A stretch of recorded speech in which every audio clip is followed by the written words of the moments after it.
लोगों को भड़काने के गोली लगा मारो सालों को नारे देते हैं, वही संविधान का पाठ पढ़ा रहे हैं। आज देख लीजिए जंतर मंतर को कैसे जेल खाना बनाया हुआ है। तो ये नागरिक अधिकारों को बिना बोले छीना जा रहा है, बल्कि इससे आगे बढ़ गए हैं, आतंकित किया जा रहा है। फॉर्म में ही ऐसे चीजें डाल रखा है ना कि सामान्य आदमी तो फॉर्म भरेगा ही नहीं, कहेगा कि भैया प्रदर्शन नहीं करूंगा। ये सरकार जब से सत्ता में आई है 2014 के बाद से, इसने सबसे पहला काम यही किया है कि लोगों के जन्मवादी अधिकारों को बेरहमी के साथ कुचला है। जैसे मेरा अधिकार है, मैं बोलूंगा, ये नहीं होगा।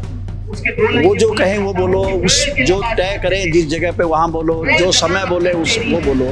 इस तरीके की पाबंदियां लाई जा रही हैं। कितने सारे पेपर लीक हुए थे, पेपर आउट हुए थे, उसके लिए जिम्मेदार कौन था? एनटीए नाम की संस्था थी। लेकिन दिल्ली यूनिवर्सिटी की एक स्टूडेंट सिर्फ वहाँ पे वॉल ऑफ डेमोक्रेसी पे स्क्रैप एनटीए लिख देती है, उसको उसके कोर्स से सस्पेंड कर दिया जाता है, उसका एक्सपल्जन होता है। और दूसरी तरफ उनके जो संगठन हैं, जो जहर फैलाते हैं, जो नफरत फैलाते हैं, जो हर त्योहार पे हथियार लेके निकलते हैं, जो इवन वीडियो दिखते हैं कि पुलिस वालों को भी मारने लगे हैं। दोस्तों नमस्कार, मेरा नाम है ऋतिक और आप देख रहे हैं जन चौक। इस समय मैं मौजूद हूं दिल्ली के जंतर मंतर पे। न्यू डेमोक्रेसी ऑर्गेनाइजेशन के थ्रू आज एक प्रोटेस्ट यहां कंडक्ट किया गया है। प्रोटेस्ट जो है वो इस मुद्दे पर है कि भारत में किस तरीके से आम लोगों के अधिकारों को दबाया जा रहा है। ये जो माहौल है, एक भय का माहौल जो भारत में, हिंदुस्तान में इस बीजेपी सरकार ने जो तैयार किया है, वो किस तरीके से आम लोगों के भीतर घर कर चुका है। यानी कि एक प्रोटेस्ट करने के लिए किस तरीके से लोग अब डरने लगे हैं। सर आप आपका परिचय दीजिए। मेरा नाम सत्यवीर सिंह है, मैं क्रांतिकारी मजदूर मोर्चा फरीदाबाद से हूँ। तो सर आज जो आप इकट्ठा हुए हैं उसका मेन रीजन क्या है यहाँ जंतर मंतर में प्रोटेस्ट का? देखिए, उसका मेन रीजन ये है कि जो नागरिक अधिकार हैं, जो संवैधानिक अधिकार हैं, वो लिखे हुए वैसे के वैसे ही हैं। लेकिन जैसे पहले अधिनायकवाद बोलते हैं, जब इमरजेंसी में 50 साल पहले उसको हटाए गए थे, वो छीन लिए गए थे। आज जो ये आफत काल है 2014 से जारी है, ये बिना घोषित किए उन अधिकारों को वैसे का वैसा ही रख रहे हैं और उनके इस्तेमाल पे ऐसी पाबंदियां ला रहे हैं, ऐसी परिस्थितियां पैदा कर रहे हैं कि आदमी उसको इस्तेमाल ना कर पाए। मतलब कोई भी अधिकार आज अधिकार के रूप में इस्तेमाल नहीं हो रहा है। जैसे मेरा अधिकार है, मैं बोलूंगा, ये नहीं होगा। वो जो कहें वो बोलो, उस जो तय करें जिस जगह पे वहाँ बोलो, जो समय बोले उस वो बोलो। इस तरीके की पाबंदियां लाई जा रही हैं। और दूसरी तरफ उनके जो संगठन हैं, जो जहर फैलाते हैं, जो नफरत फैलाते हैं, जो हर त्योहार पे हथियार लेके निकलते हैं, जो इवन वीडियो दिखते हैं कि पुलिस वालों को भी मारने लगे हैं। हाँ, मतलब कई बार जो जैसे रामनवमी जैसे बड़े जुलूस होते हैं, किसी भी त्योहार पे आप देख लो, और वो रैली निकलेगी, वो हथियार लेके होंगे और मस्जिद के सामने आकर रुक जाएंगे और डांस करते रहेंगे और उसके ऊपर झंडा लहराएंगे। ऐसी कई घटनाएं हो चुकी हैं। और यहाँ तक कि आप भी देखते होंगे, हमने वीडियो में कई जगह देखा है कि इवन पुलिस पे हमला करने लगे, तो भी पुलिस उनको एक्शन नहीं लेती। और यहाँ पे बिल्कुल शांति से प्रदर्शन करने वाले हैं। कोई दंगा फसाद होते हुए मैंने नहीं देखा कि जो किसी पार्टी ने ऑर्गेनाइज किया हो संगठन, मतलब नागरिक अधिकारों के लिए या किसी मुद्दे पे, और उस पे हमला उन्होंने कर दिया हो, रास्ता रोक लिया हो, ऐसा बहुत देखा ही नहीं है। लेकिन उसके बावजूद 10 दिन पहले आप बताइए, अब आज घटना अगर घटी है, हम कल प्रदर्शन करना चाहते हैं, तो 10 दिन पहले कैसे हो सकता है? अच्छा, मतलब ऐसे भी हुआ है पहले से कि पहले जैसे जिस तरीके से प्रोटेस्ट होते थे, जिस तरीके से आंदोलन होते थे, कई बार बिना सरकार की परमिशन के भी आंदोलन होते रहे हैं, बड़े बड़े आंदोलन ऐसे ही हुए हैं। क्या अभी वैसी स्थिति नहीं है? आज का दौर कैसा है? आज किस तरीके से चीजें हो रही है? देखिए, आज का दौर ये है कि जो सांगठनिक तौर से मजबूत हैं वो तो परमिशन की परवाह नहीं करते, लेकिन जो शांतिपूर्ण तरीके से कायदे से करना चाहते हैं, इनके अनुसार चलना चाहते हैं, इनसे कन्फ्रंटेशन नहीं लेना चाहते हैं, उनको नहीं करने दे रहे। मतलब एक तरह से ऐसी नीति आप समझ लीजिए कि हम तुम्हें आराम से नहीं करने देंगे। मतलब ज़्यादातर लोगों को ये लगने लगा है, जैसे हम अभी किसी को बोले कि आपको प्रदर्शन में आना है, वो डरते हैं। आम आदमी के मन में एक डर बिठाना कि आपका क्या मतलब है इनसे, ये इसको आप देखिए चारों तरफ से बंद कर दिया। कोई आदमी बाहर का यहाँ नहीं आएगा, जितने लोग आ रहे हैं हम ही लोग बोल रहे हैं, हम ही सुन रहे हैं। जो पब्लिक को हम सुनाना चाहते हैं, जो लोगों को बताना चाहते हैं कि भाई ये इसलिए प्रदर्शन किया जा रहा है, ये तो संविधान में लिखा हुआ है ना। हाँ, मतलब राइट्स है आपके पास कि आप प्रोटेस्ट कर सकते हैं अगर आप किसी भी चीज से नाराज हैं। 19 जो अपना आर्टिकल 19 है उसकी ABCDE 5 है। पीसफुल असेंबली आप कर सकते हैं, आप पब्लिक ऑर्डर को डिस्टर्ब किए बगैर प्रदर्शन विरोध कर सकते हैं, आप किसी भी मुद्दे पे विरोध कर सकते हैं। अब सरकार के खिलाफ होगा ना, जब सरकार की नीतियां हैं तो सरकार से आप पहले परमिशन लो। तो ये नागरिक अधिकारों को बिना बोले छीना जा रहा है, बल्कि इससे आगे बढ़ गए हैं, आतंकित किया जा रहा है। मतलब राज्य का आतंक बिठाया जा रहा है, जिसको फांसीवाद बोलते हैं। कि आप देखिए, फिर आप अगर ऐसा है तो फिर हम देखेंगे। आपने पहले भी किया था, अरे पहले किया था, हम तो रोज करेंगे। अगर मुद्दा वाजिब है, आप या तो बोलिए कि मुद्दा गलत आप ले रहे हैं, आप तो हथियार उठाने को बोल रहे हैं। कोई हथियार उठाने को नहीं कह रहा है, हम कह रहे हैं कि हमारे हक है कि हम अपनी आवाज उठाएंगे। अंग्रेजों के खिलाफ भी आवाज उठाई थी हमारे पूर्वजों ने, इसके खिलाफ भी उठाएंगे। इस अधिकार को छीन लेना चाहते हैं और अपनी भक्त मंडली में शामिल कर देना चाहते हैं पूरे समाज को, कि जो हम बोले उसका जयकारा लगाओ, उसके बाद जो मर्जी करो आप। तो ये फांसीवाद का एक घनघोर होता रूप है। इसी का नतीजा है कि ना सिर्फ अभी अधिकारों को इस्तेमाल करने पर रोक लगा रहे हैं, बल्कि संविधान में लिखे हुए को हटाना चाहते हैं। अभी उन्होंने कहा है कि धर्मनिरपेक्षता जैसे शब्द जो हैं वो संविधान में नहीं होना चाहिए। बीजेपी के ही एक मंत्री ने ये बात कही है। और जो लोगों को भड़काने के गोली लगा मारो सालों को नारे देते हैं, वही संविधान का पाठ पढ़ा रहे हैं। आज के 50 साल हो गए हैं, संविधानीय अधिकारों को छीन लिया गया था। कांग्रेस बहुत जालिम है। कांग्रेस ने भी बुरा किया था, कांग्रेस ने भी विरोध किया, मतलब गलत किया था। लोगों ने उठ खड़े हुए थे। यही रामलीला मैदान पे इतनी बड़ा प्रदर्शन हुआ था कि सारी दिल्ली हिल गई थी, कोई परमिशन नहीं ली थी। तो लोगों ने ही अंग्रेजों को भगाया, लोगों ने ही इंदिरा गांधी को रास्ते पे लाए, और लोग ही इन्हें रास्ते पे लाएंगे। शुक्रिया। तो कई तरह की चीज़ें हम देखते हैं, कई तरह के वीडियो वायरल भी होते हैं जैसे इन्होंने बताया। और अभी हाल फिलहाल में बीजेपी के ही मंत्री हैं, उन्होंने ये बात कही है कि समाजवाद और धर्मनिरपेक्षता जैसे शब्द वो कॉन्स्टिट्यूशन में नहीं होने चाहिए, जो कि सीधा सीधा संविधान के ऊपर एक तरीके से हमला है। सर आप बताइए आपका नाम और आपका परिचय। मेरा नाम मुन्ना प्रसाद है, इनकलाबी मजदूर केंद्र दिल्ली का प्रभारी हूँ मैं।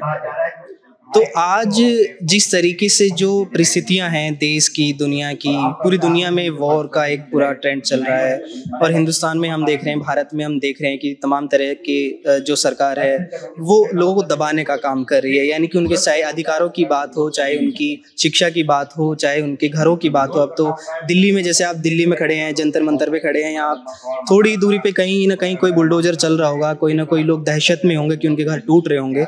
तो आप क्या सोचते हैं?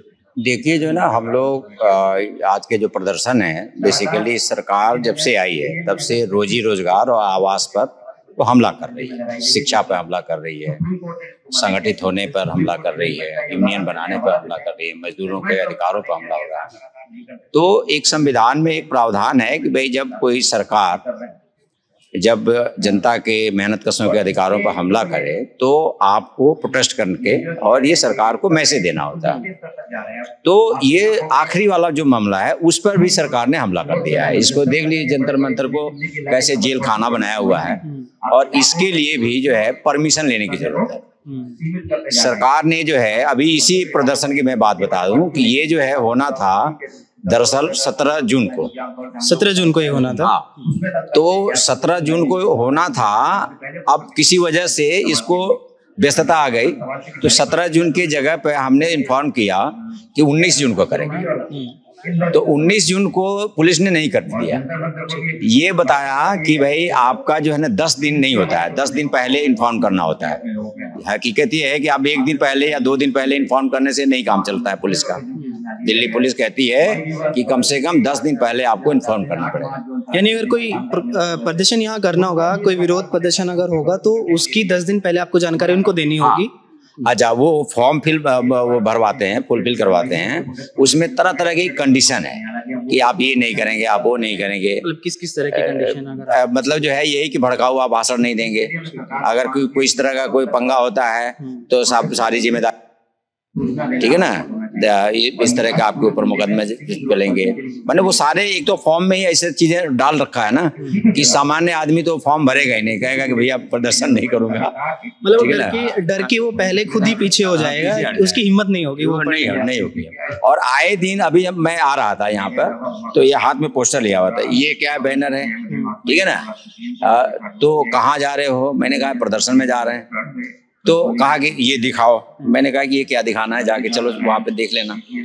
तो ये पूरे की पूरी सिक्योरिटी यहाँ पे जो लगी हुई है, मैंने दहशत पैदा करती है। और जो साधारण लोग आते हैं, जो पॉलिटिकल नहीं है, वो अगर वो आते हैं तो वो लगातार डिटेन कर लेते हैं। और ये डिटेंशन जो है लगातार जो है रात को 1 बजे छोड़ते हैं, 2 बजे छोड़ते हैं, थाने में बैठा लेते हैं, तो बहुत ही ज्यादा हरास करते हैं। और आउट एरिया में, मैंने ये नहीं है कि सेंट्रल प्लेस में रखे हैं, कहीं बवाना, कहीं कंझावला, कहीं नरेला, ये ऐसे दूर दूर थानों में करते हैं ताकि जो है अगली बार जो है लोग हिम्मत ही ना करें प्रदर्शन में आने के।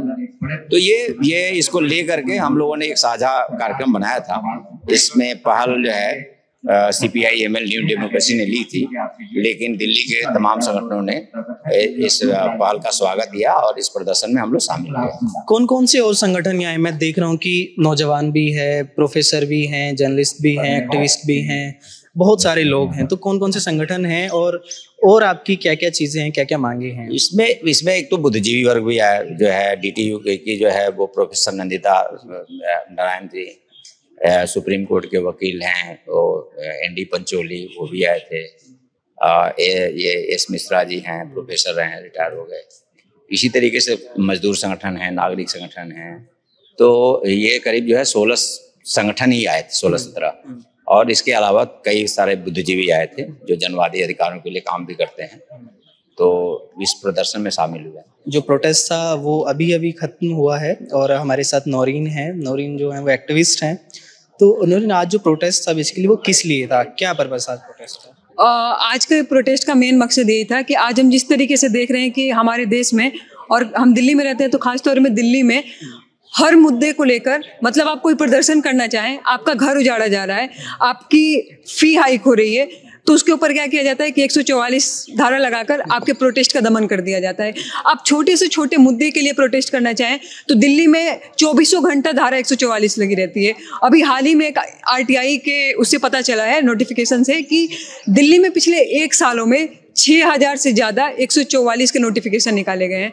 जबकि आप खुद समझ सकते हैं कि सुप्रीम कोर्ट का ऑर्डर है कि आप 144 धारा अपवाद स्वरूप लगाए जा सकते हैं और इसे अनियमित अनिश्चित टाइम के लिए नहीं लगाया जा सकता है। आपको एक डेडलाइन तय करना पड़ेगा कि आप कितने दिन के लिए लगा रहे हैं।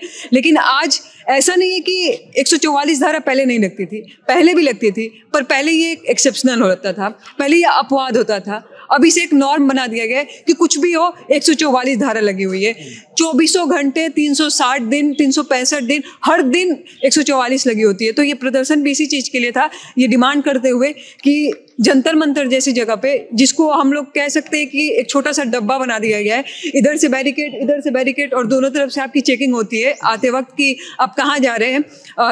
मतलब इतने छोटे स्पेस में जहाँ कोई देश की जनता नहीं है, सिर्फ पुलिस वाले हैं और जो यहाँ प्रोटेस्ट करने आते हैं वो चंद लोग हैं, उनसे भी पूछा जाता है कि आप क्या करने जा रहे हैं और कहाँ जा रहे हैं, आपने कौन सा प्रोटेस्ट किया, उसका नाम बताइए। इतनी पूछताछ के बाद यहाँ आने के बाद मतलब हम लोग यही बात कर रहे हैं कि जंतर मंतर जैसी जगह पे हमें प्रोटेस्ट करने की तो आज़ादी हो, और ख़ासतौर पर जो ये 144 धारा के नाम पर हमारे जनवादी अधिकारों का हनन किया जा रहा है, उसको तत्काल तौर पर रोका जाए। दूसरा, जैसे आपने मुझे बताया कि 144 जो है RTI के थ्रू ये पता चला है कि वो लगाई गई है लगभग 6000 बार वैसा नोटिफिकेशन आया है।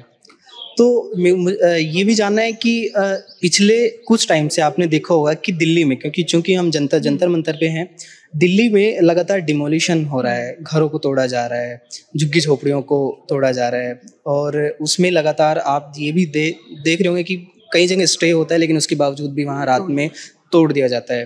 तो कहीं ना कहीं यानी कि आप ये बात कह रही हैं कि जो नागरिकता के जो अपने अधिकार हैं उन पे बुलडोजर चल रहा है।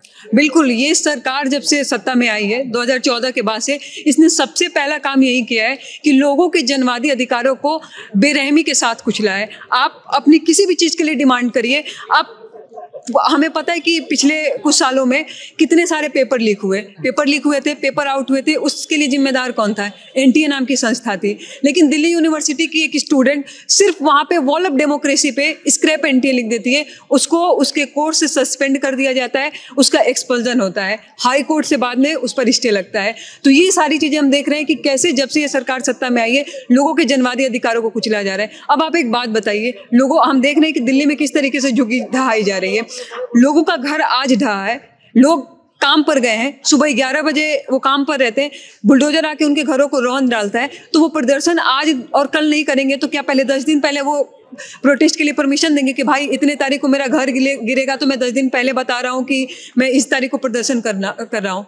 तो इस तरीके की मतलब नियम लाकर जैसे ये कितनी खिलवाड़ की जा रही है जनता के डेमोक्रेटिक राइट के साथ, और जिस तरीके से डेमोक्रेटिक स्पेस श्रिंक कर रहे हैं। यूनिवर्सिटी का एरिया हो, आम मेहनत का जनता जहाँ रहती है वो एरिया हो, आप जाइए किसी औद्योगिक इलाके में एक पर्चा बांट के देखिए कैसे 2 मिनट के अंदर वहाँ पुलिस आ जाती है, जबकि उसी औद्योगिक इलाके में हर रोज मजदूरों की पिटाई होती है, मजदूरों को मालिक मारता है, उनको फैक्ट्री में बंद करके अंदर से कुंडी लगा के उनसे जबरदस्ती काम करवाया जाता है, ओवर टाइम कराया जाता है, वहाँ न्यूनतम मजदूरी नहीं मिलती है। अभी 4-5 दिन पहले रिठाला में आग लग गई, अंदर से गेट बंद था, मजदूर वहाँ काम कर रहे थे, जल के लोग मर गए, तब पुलिस नहीं जाती है। लेकिन आप एक पर्चा बांटिए, अपने अधिकारों के लिए बात करिए तो तुरंत पुलिस आपको डिटेन करेगी। अभी 23 तारीख की बात है, हम लोग फिलिस्तीन के समर्थन में इजराइल एम्बेसी के सामने ये प्रदर्शन कर रहे थे कि हमारे देश की जो फांसीवादी मोदी सरकार है, जबकि हमारे देश की आज़ादी के बाद से ये ऑफिशियल स्टैंड रहा है कि हम फिलिस्तीन के मुक्ति संघर्ष का समर्थन करते हैं, लेकिन आज ये हमारी फांसीवादी जो सरकार है सत्ता में बैठी हुई है, वो ऑफिशियल तौर पे तो एक नोटिफिकेशन निकाल देती है कि हम फिलिस्तीन के साथ हैं, लेकिन कैसे बैकडोर से नेतन्याहू को फ़ोन करके उसका हालचाल लेती है, इजराइल के साथ अपने व्यापारिक संबंध साध रही है, पेगासस जैसे सॉफ्टवेयर खरीद के यहाँ के लोगों यानी कि अपने मुल्क के लोगों के फ़ोन और लैपटॉप में डाल के किस तरीके से उनके अधिकारों को कुचल रही है। तो ये सारी चीज़ों के खिलाफ कि इजराइल के साथ जो जायनवादी इजराइल है आज फिलिस्तीन में बच्चों की, वहाँ के लोगों की हत्या कर रहा है, नरसंहार कर रहा है, उसके साथ अपने सारे व्यापारिक रिश्ते खत्म करे। वहां पे हमें जमीन पे घसीटा गया, हमारे साथी जो देख नहीं सकते थे उनको पटक के उनके ऊपर पुलिस चढ़ के मारती है और ये कहती है कि तुम अंधे हो, बहरे हो, हमें से कोई फर्क नहीं पड़ता, अगर तुम यहाँ आओगे तो हम तुम्हें मारेंगे। हमें रात के 1 बजे तक यहाँ मंदिर मार्ग थाने में बंद करके रखा जाता है, महिलाओं को रात के 1 बजे तक, और 1 बजे जब और संगठन के लोग, हमारे वकील वहाँ पहुँचते हैं तब हमें छोड़ा जाता है, और आज हमारे 7 साथियों के ऊपर केस दर्ज किया गया है। तो ये सारी चीजें कि देखिए आप किस तरीके से एक छोटा सा प्रोटेस्ट कर रहे हैं, अगर हमें कोई दिक्कत है तो हम अपनी सरकार से उसके लिए डिमांड तो कर सकते हैं ना। क्या मतलब पर्चा बांटना, प्रोटेस्ट करना अपराध कब से हो गया? यही इस सरकार के राज में, फांसीवादी मोदी सरकार के राज में ऐसी सारी चीजें अपराध हैं जो आप इसे समर्थन में नहीं करते हैं। अगर आप इसकी जी हुजूरी करते हैं, आप इसके तलवे चाटते हैं तो आपके साथ कुछ नहीं होगा, लेकिन आप इससे सवाल पूछेंगे, आप अपने अधिकारों की बात करेंगे तो आपको जेल में डाला जाएगा, आपके ऊपर यूएपीए लगाया जाएगा, आपके ऊपर केस दर्ज किए जाएंगे। ये आप अपने खुद मीडिया का जो पूरा तंत्र है उसमें भी देखते होंगे कि जो मीडिया के लोग सरकार से सवाल पूछते हैं उनको किस तरीके से सप्रेस किया जाता है, उनके ऊपर छापे पड़ते हैं, उनके यूट्यूब चैनलों, जो छोटे छोटे फ्रीलांस यूट्यूब में काम कर रहे हैं उनको किस तरीके से प्रताड़ित किया जाता है। लेकिन जो दिन रात सरकार की चाकरी कर रहे हैं, जो मीडिया जाके मोदी की गोदी में बैठ गया है, उसको किस तरीके से सरकार फंड करती है, किस तरीके से उनको एडवर्टीजमेंट देती है और किस तरीके से उनको पैसा कमाने का मौका देती है। तो ये सारी चीज़ें तो हम लोग देख रहे हैं। तो मुद्दा यही है कि जो इस सरकार के खिलाफ बोलेगा, जो इस सरकार की आम मेहनत का जनता विरोधी नीतियों के खिलाफ बोलेगा, उसका दमन होगा। लेकिन हम लोग इस दमन से डरने वाले नहीं हैं। हम लोग भगत सिंह को अपनी विरासत मानते हैं, हम लोग सावरकर को मानने वाले लोग नहीं हैं, हम लोग अशफाक बिस्मिल, चंद्रशेखर आज़ाद को मानने वाले लोग हैं। ये सरकार चाहे जितना हमारा दमन कर ले, हम दुगनी ताकत के साथ मुंहतोड़ जवाब देंगे। और एक बात हमें समझनी चाहिए कि लोग या तो लड़ते हैं या जीतते हैं। हम लड़ रहे हैं और हमें पता है कि हम एक ना एक दिन एक मुकम्मल जीत जरूर हासिल करेंगे। तो आप देख रहे थे जनचौक। धन्यवाद।